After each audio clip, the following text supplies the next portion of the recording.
দর্শক, আরেকটি উৎকণ্ঠার খবর। নদী সাঁতরে পাহাড় ডিঙিয়ে ঢুকছে রোহিঙ্গারা, বায়োমেট্রিক ও নিবন্ধনের বাইরে নতুন রোহিঙ্গারা, এই শিরোনামে সমকাল একটি পত্রিকা চেপেছে এবং সেখানে প্রথমেই একটা তারা ছবি দিয়েছে। সেখানে দেখা যাচ্ছে, বলা হচ্ছে সেই ক্যাপশনে, যে আরাকান আর্মির যোদ্ধারা রাখাইনের মংডু দখলে নেয়ার পর নতুন করে রোহিঙ্গা অনুপ্রবেশ বেড়েছে। 29 নভেম্বর বান্দরবানের ঘুমধুম সীমান্তে অপেক্ষায় একদল নারী, পুরুষ, শিশু। এই ছবি, সেই ছবিটি দেখাচ্ছে। এখানে খবরে বলা হচ্ছে, মিয়ানমারের রাখাইন রাজ্যে রক্তক্ষয়ী সংঘাত এবং যুদ্ধে বিদ্রোহী গোষ্ঠী আরাকান আর্মি মংডু শহরের নিয়ন্ত্রণ নিয়েছে।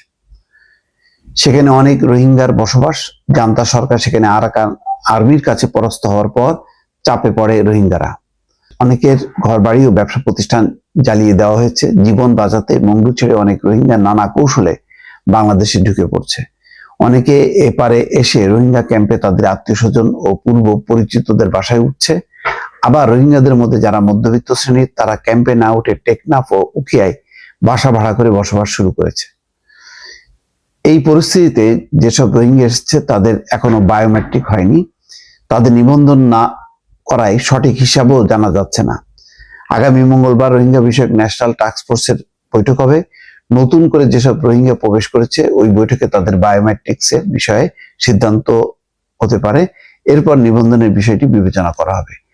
দর্শক, ইতিমধ্যে কিন্তু মিশরের রাজধানী কায়রোতে যে সামিট হয়েছিল, সেখানে ডক্টর মোহাম্মদ ইউনূস বলেছেন যে ইতিমধ্যে সাম্প্রতিক সময় 80,000 রোহিঙ্গা প্রবেশ করেছে। এটা বাংলাদেশের জন্য খুবই উৎকণ্ঠার বিষয় এবং তিনি বলেছেন যে জাতিসংঘ দ্রুত যাতে মিয়ানমারের রাখাইন রাজ্যে একটা নিরাপদ অঞ্চল গড়ে তোলে এবং সেই ব্যাপারে বাংলাদেশ সহযোগিতা করবে। এই অবস্থা, আলোচনা চলছে, কিন্তু অগ্রগতি, বাস্তবায়ন বা যুদ্ধ থামানোর তেমন কোনো আন্তর্জাতিক কোনো কার্যক্রম নেই। এই পরিস্থিতির মধ্যে কিন্তু রোহিঙ্গাদের ঢল মোটামুটি শুরু হয়েছে বাংলাদেশের দিকে। নিরাপত্তা বিশ্লেষক এবং সংশ্লিষ্টরা বলছেন 10 লাখের বেশি রোহিঙ্গা নিয়ে আগে থেকেই নানামুখী সংকটে বাংলাদেশ। অনেক দেন দরবারের পর তাদের মিয়ানমারে ফেরত পাঠানো যাচ্ছে না। যৌথ সাড়াদান কর্মসূচির আওতায় আন্তর্জাতিক সম্প্রদায় কক্সবাজারে আশ্রয় নেওয়া রোহিঙ্গা ও স্থানীয় জনগোষ্ঠীর জন্য আর্থিক সহায়তা দিচ্ছে। তবে প্রতি বছর প্রতিশ্রুতির সহায়তার চেয়ে বরাদ্দ কমে আসছে। এমন বাস্তবতায় নতুনভাবে রোহিঙ্গা প্রবেশ বাংলাদেশের জন্য নতুন চাপ সৃষ্টি করবে। অন্তর্বর্তী সরকার প্রধান উপদেষ্টা ডক্টর মোহাম্মদ ইউনূস বলেছেন, মিয়ানমারের রাখাইনে সহিংসতা শুরুর পর সাম্প্রতিক মাসগুলোতে 80,000-এর বেশি রোহিঙ্গা বাংলাদেশে ঢুকেছে।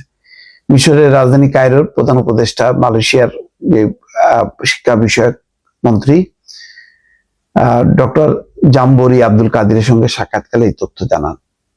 এখন এদের কি হবে, মানে এই মিয়ানমারের ঢল যদি বন্ধ না হয় আর আরাকান আর্মির সঙ্গে যদি বাংলাদেশ সরকার যদি সমঝোতায় না হয়, তাহলে পরিস্থিতি তো আরো বেকায়িক হবে।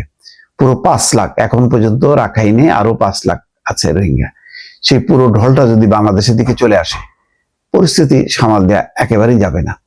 তো সুতরাং খুব দ্রুত বেগে এটি বাংলাদেশকে আন্তর্জাতিক সম্প্রদায়ের দৃষ্টি আকর্ষণ করার জন্য যা যা করা দরকার সবকিছুই করা দরকার বলে অনেকে মনে করছেন। দর্শক, ভালো থাকবেন। আল্লাহ হাফেজ।